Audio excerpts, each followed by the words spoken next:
Good morning बच्चों।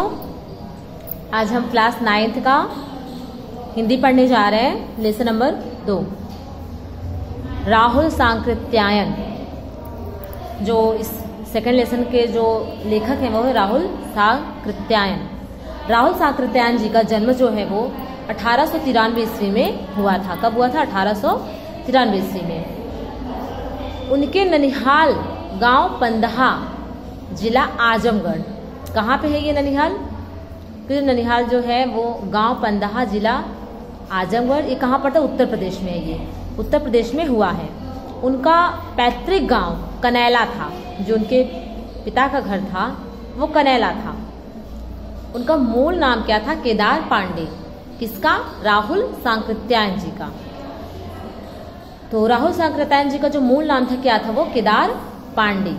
उनकी शिक्षा जो थी काशी, आगरा और लाहौर में हुई थी। इनकी जो पढ़ाई लिखाई थी राहुल सांकृत्यायन जी की वो काशी में हुई, आगरा में और लाहौर में। देखिए सन 1930 में उन्होंने श्रीलंका, किस टाइम पे? 1930 में श्रीलंका जाकर बौद्ध धर्म ग्रहण कर लिया। कब ग्रहण किया? 1930 में इन्होंने श्रीलंका जाकर वहां पे इन्होंने बौद्ध धर्म को ग्रहण किया। तब से उनका नाम क्या बना? राहुल सांकृत्यायन हो गया। तो उनका मूल नाम पहले क्या था? पहले उनका मूल नाम था केदार पांडे। लेकिन जब से इन्होंने बौद्ध धर्म को ग्रहण किया तब से इनका नाम पड़ा राहुल सांकृत्यायन। राहुल जी पाली, प्राकृतिक, अभ्रंश, तिब्बती, चीनी, जापानी, रूसी सहित अनेक भाषाओं के जानकार थे। राहुल जी को देखिए कितनी जो पाली है, प्राकृतिक, अभ्रंश, तिब्बती, चीनी, जापानी, रूसी सहित अनेक भाषाओं का ज्ञान राहुल जी को था। उन्हें महापंडित कहा जाता था। राहुल जी को क्या कहा जाता? महापंडित भी कहा जाता था। सन 1963 में इनका देहांत हो गया। इनका देहांत कब हुआ राहुल जी का? 1963 में। जन्म कब हुआ था? देखिए 1893 में इनके ननिहाल गांव में, जिला आजमगढ़, उत्तर प्रदेश में जो है वहां उनका पैतृक गांव कनैला था। उनका मूल नाम क्या था? केदार पांडे। अब इनकी मृत्यु देख लो, 1963। उन्हें महापंडित भी कहा जाता था। उनका जो देहांत है वो 1963 में हुआ। राहुल सांकृत्यायन ने उपन्यास, कहानी, आत्मकथा, यात्रावृत्त, जीवनी, देखिए उन्होंने क्या क्या लिखा था? उपन्यास लिखे, कहानी लिखी, आत्मकथा लिखी, यात्रावृत्त लिखी और जीवनी, आलोचना, शोध आदि इनके विधाओं में साहित्य सृजन किया। इतना ही नहीं, इन्होंने अनेक ग्रंथों का हिंदी में अनुवाद भी किया। राहुल जी ने कई ऐसे जो दूसरी भाषा में ग्रंथ थे उनका अनुवाद हिंदी भाषा में भी किया है। जैसे अब इनको कितनी भाषाओं का ज्ञान था ना? चीनी था, जापानी था, रूसी था, सहित अनेक भाषाओं के जानकार राहुल जी थे। तो मान लो अगर इन भाषाओं में कोई भी ग्रंथ है तो उनका जो अनेक ग्रंथ जो थे उनकी उन ग्रंथों का उन्होंने अनेक ग्रंथों का जो उन्होंने हिंदी में अनुवाद किया था। किसने? राहुल जी ने। अब देखिए मेरी जीवन यात्रा के 6 भाग हैं। जो राहुल जी ने लिखा है मेरी जीवन यात्रा, उसके 6 भाग हैं। तो 6 भाग हैं उसके। दर्शन, दिग्दर्शन, देखो 22वीं सदी, वोल्गा से गंगा, भागो नहीं, दुनिया को बदलो, दिमागी, गुलामी, घुमक्कड़, शास्त्र, इनकी प्रमुख कृतियां हैं। जो मेरी जीवन यात्रा है वो 6 भाग हैं, वो तो है ही, लेकिन जो उन्होंने लिखे दर्शन, दिग्दर्शन, 22वीं सदी, वोल्गा से गंगा, भागो नहीं, दुनिया बदलो, दिमागी, गुलामी, घुमक्कड़, शास्त्र, उनकी प्रमुख कृतियां हैं। किसकी? राहुल जी के। साहित्य के अलावा दर्शन, राजनीति, धर्म, इतिहास और विज्ञान आदि विभिन्न विषयों पर राहुल जी द्वारा रचित पुस्तकों की संख्या लगभग 150 है। देखिए आप 150। राहुल जी ने बहुत सी लुप्त प्राय सामग्री का उद्धार कर अत्यंत महत्वपूर्ण कार्य किया। लुप्त प्राय मतलब जो खो चुकी थी उन सब सामग्री को जो उद्धार उन्होंने राहुल जी ने क्या किया? बहुत सी जो लुप्त प्राय सामग्री थी उनका भी उद्धार करके अत्यंत महत्वपूर्ण कार्य किया है। देखिए यहाँ पे यात्रा का वृतांत। तो राहुल जी ने जो पाठ है इसमें क्या है? राहुल यात्रा वृत्त लेखक में राहुल जी का स्थान अंतिम है। उन्होंने घुमक्कड़ी का शास्त्र रचा है। इसमें उन्होंने होने वाले लाभों का विस्तार से वर्णन करते हुए मंजिल के स्थान पर यात्रा को हुई घुमक्कड़ का उद्देश्य बताया। देखिए घुमक्कड़ी जो है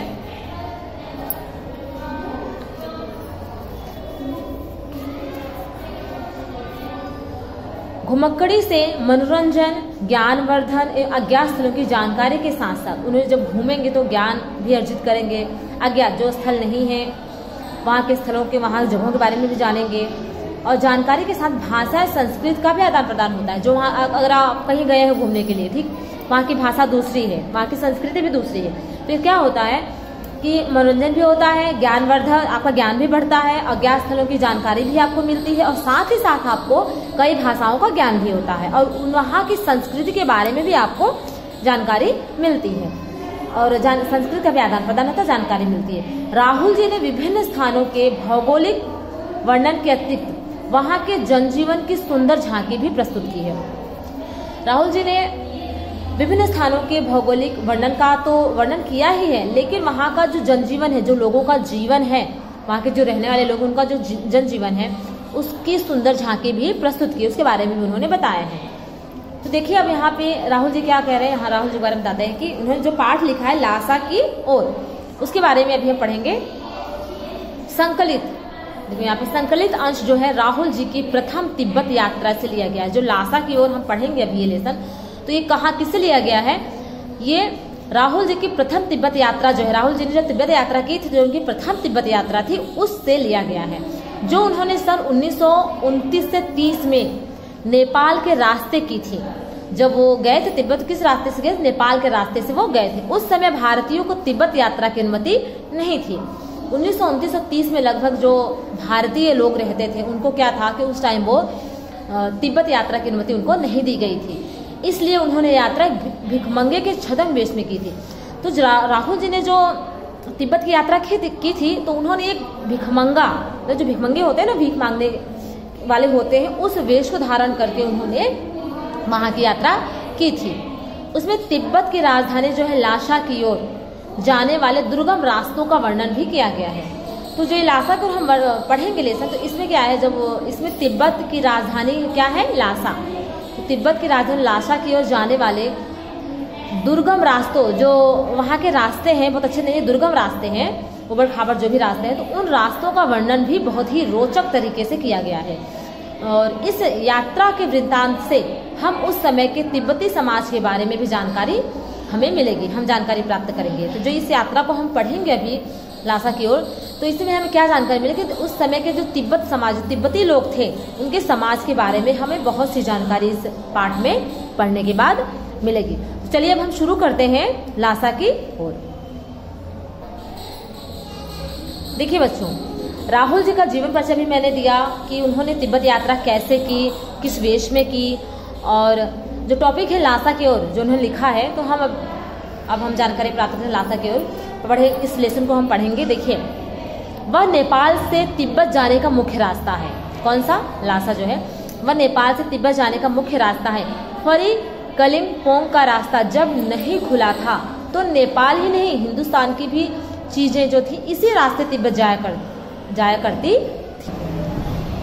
देखिए बच्चों, तो जब जो रास्ता है नेपाल से तिब्बत जाने का मुख्य रास्ता फरी कलिम्पोंग, तो वो रास्ता जब नहीं खुला था, वो रास्ता उस टाइम बंद था, खुला नहीं था, तो नेपाल ही नहीं, हिंदुस्तान की भी चीजें इसी रास्ते तिब्बत जाया करती थी। नेपाल ही नहीं, जो हिंदुस्तान की सारी चीजें थी ना, वो इसी रास्ते से तिब्बत को जाया करते थे। एक व्यापारिक ही नहीं, सैनिक रास्ता भी था। व्यापार तो होता ही था, लेकिन सैनिकों के लिए भी यही रास्ता था। इसलिए जगह जगह फौजी चौकियां भी और किले बने हुए थे, जिनमें कच्ची चीनी पलटन रहा करती थी। जो चीन की जिनमें कभी चीनी पलटन रहा करती थी। चीन की पलटन है ना, सैनिक जो है, तो वो भी इसमें रहा करते थे। आजकल बहुत से फौजी जो हैं मकान गिर चुके हैं, जो फौजियों के लिए मकान बनाए गए थे वो गिर चुके हैं। दुर्ग के किसी भाग में जहाँ किसानों ने अपना बसेरा बना लिया था, वहीं पे किसान भी रहते थे, तो उन्होंने जहाँ अपना बसेरा बना लिया था, वहाँ घर कुछ आबाद दिखाई पड़ते हैं। ऐसा ही परित्यक्त एक चीनी किला था, जहाँ चीनी लोग रहते थे, एक चीनी किला था। हम वहाँ चाय पीने के लिए ठहरे। तिब्बत में यात्रियों के लिए बहुत सी तकलीफें भी हैं। तिब्बती लोग जो है ना, तो वहाँ पे जो तिब्बत में जब यात्री हैं, यात्रा करने के लिए वहाँ गए हैं, तो उनके लिए बहुत सी कठिनाइयाँ हैं, बहुत सी तकलीफें भी हैं। वहाँ कुछ आराम की बातें भी हैं।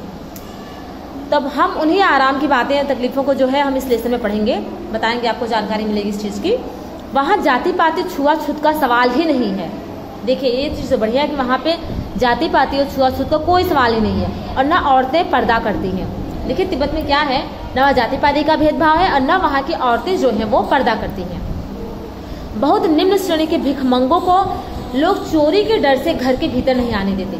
जो भिखारी होते हैं, भीख मांगने वाले, तो लोग क्या करते हैं कि उनको घर के अंदर, भिखमंगों को लोग चोरी के डर से कि वो चोरी कर लेंगे, चोर है, भिखमंगे बन के आए हैं, तो उनको घर के भीतर नहीं आने देते।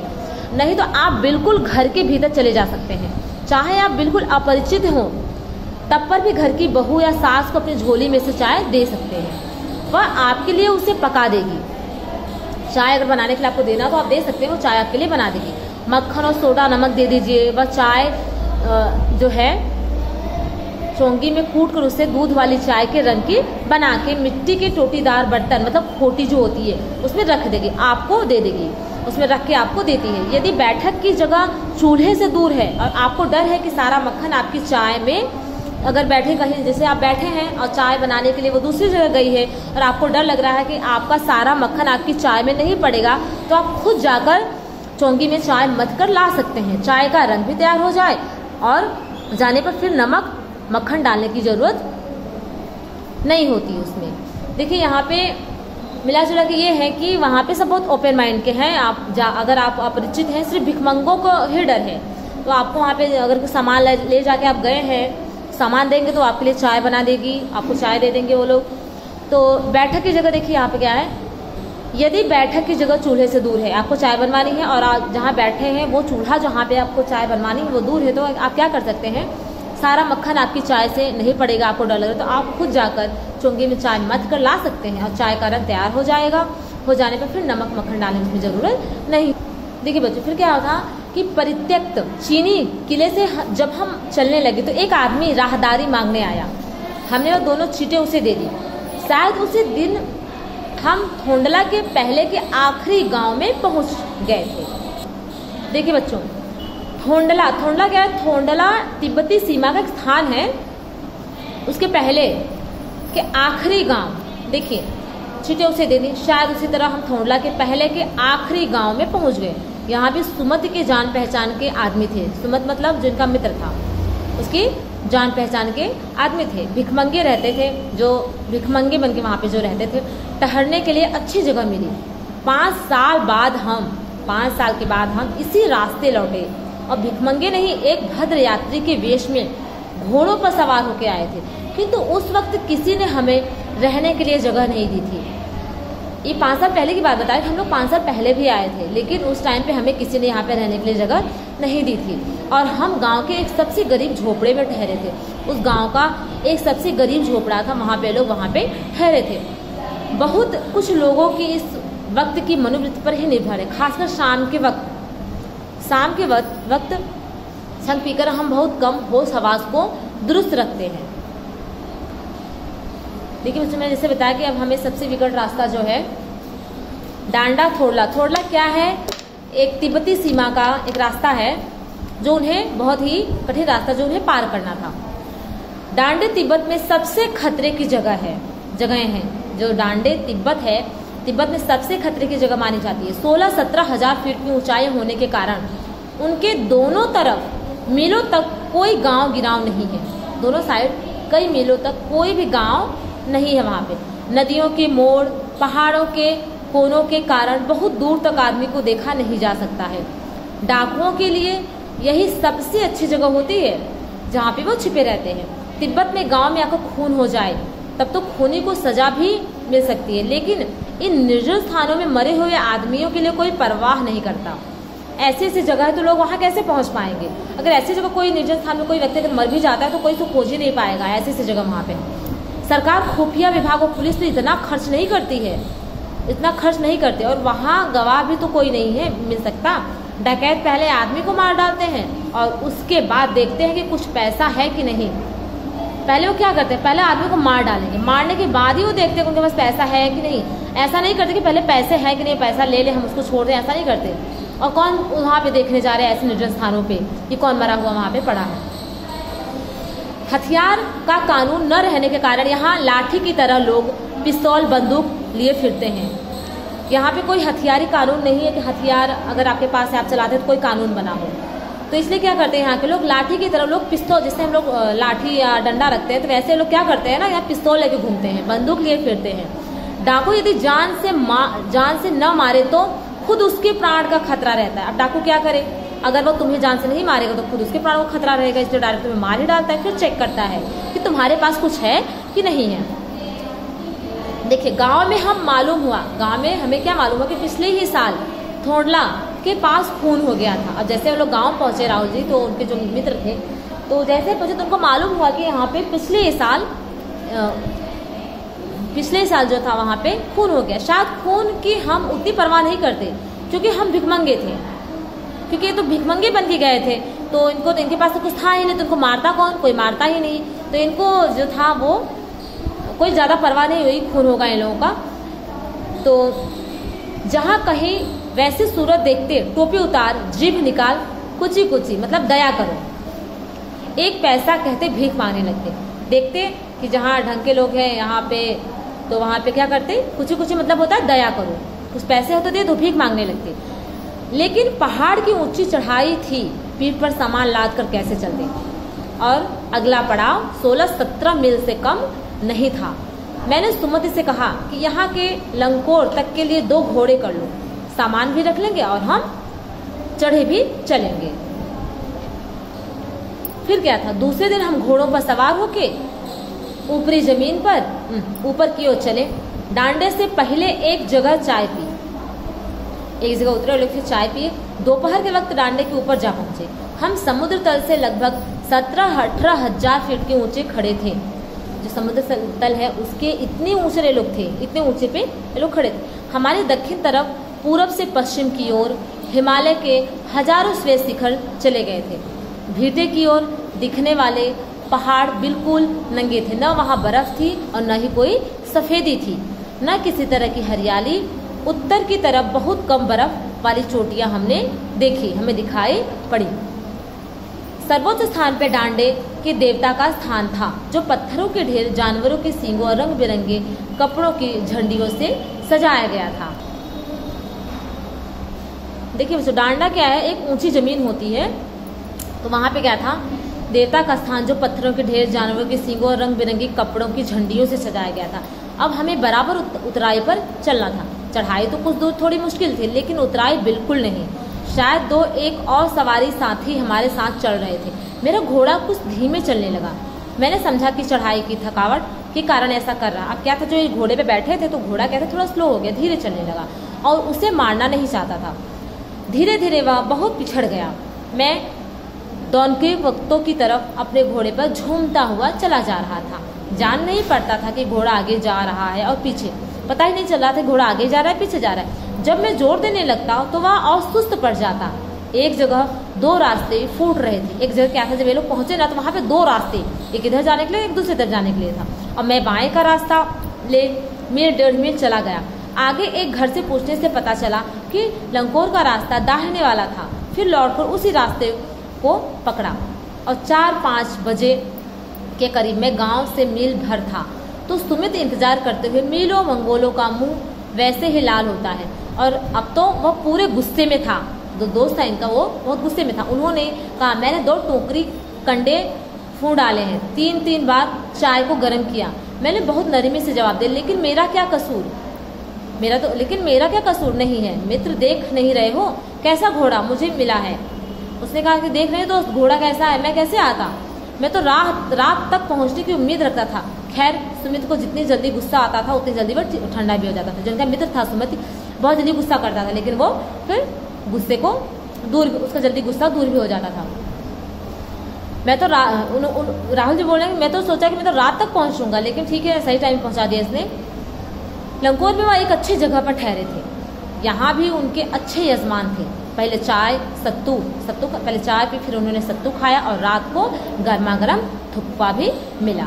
चलिए बच्चों, अब हम आगे का वीडियो जो आगे का पार्ट है वो हम दूसरे वीडियो में पढ़ाएंगे, ठीक है।